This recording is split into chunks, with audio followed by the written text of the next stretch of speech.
illegal, immoral, unlawful, criminal at unconstitutional ang 2025 budget ng administrasyon ni Bongbong Marcos. Ano na nga ba ang update sa kaso patungkol sa General Appropriation Act?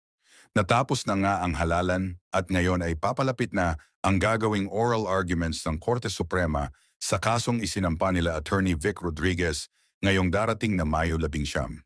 Dito marami pa rin ang katanungan ng mamamayan patungkol sa mga blank items na isinama sa General Appropriation Act na nilagdaan ni PBBM, ngunit hindi naman ito naaprobahan sa Bicameral Committee Report.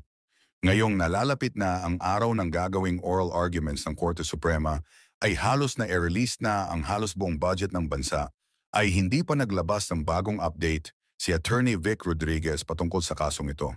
Matatandaan rin natin na ipinatawag noon ng Korte Suprema ang presensya ni outgoing Congressman Stella Quimbo, ngayon ay hindi pinalad na manalo sa pagka-alkalde ng Marikina. Ngayon kasalukuyang tayong naghihintay sa magiging pahayag ni attorney sa kasong ito na naalam naman nating magiging laman ng balita sa mga susunod na araw dahil sa maanomaliang Bicameral Committee Report. Budget. Kaya po tayo bumabalik sa usaping ito. Lahat po yan, yung sinasabing impeachment laban kay Vice President Inday Sara Duterte, tatalakayin pa rin po natin mamaya. At itong bagong kaso laban sa kanya na inciting to sedition at grave threat, lahat po ito ay paglilihis dito sa higit na malaking pananagutan ng Marcos administration. Lahat po ito ay paglilihis sa napakalaking incompetence ng Marcos administration. Pilit nilang pinagtatakpan.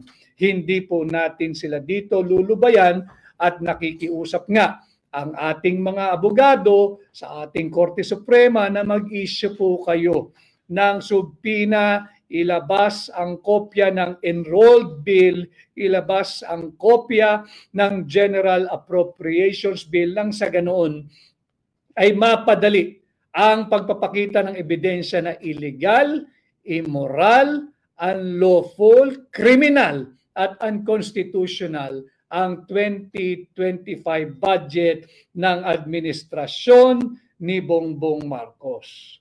Ang batiin ko lamang po ang mga Green Hills